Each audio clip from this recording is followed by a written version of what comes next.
Sino ba naman ang hindi kikiligin yung biglang darating si Viancy na sinabi nga ni Kalinga Prab, hindi po niya inimbitahan si Viancy kasi alam po niyang busy si Viancy.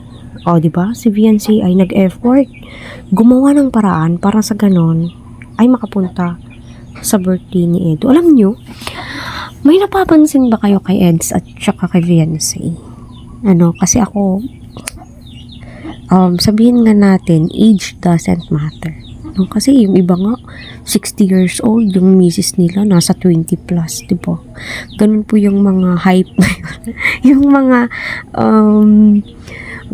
gap ng mga edad napakalayo, diba? Pero, kapag sila nagsama na, hindi mo mahahalata yung age gap po nila. Yung sabi nga ni Kuya Val, 18, 16, pwede pa yon. Pero kung 13 na, ay child abuse na to. Diba? Nakakatuwa silang panoorin kasi nga po, direct to the point. Sinasabi po talaga nila kung ano yung gusto nila. Hindi yung pa-eme-eme, diba?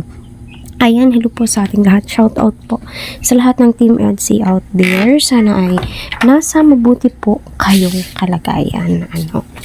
Sino ba naman ang hindi kikiligin? At yun na nga po, napansin ko, oh my God, ang kanta ni Viancy, napaka-blooming niya, napaka-aliwalas ng kanyang mga mata, ang kanyang mga ngiti, at tilay magkaedad na po sila ni Eds. Matured si Viancy, tumaba siya at yun na nga, napaka-blooming niya, bagay na bagay sa kanya yung buhok niya, yung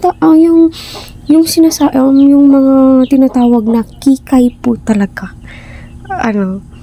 Yung excitement, sa birthday ni Eds, yung tipong, sa bagay, sa mga balita po talaga, sinasabi doon, napupunta si Viancy, makikiselebrate, pero hindi nga daw po sure, pero sure na sure, yung ibang info, sure na sure po talaga, diba? So, mapapa-wow ka na lamang po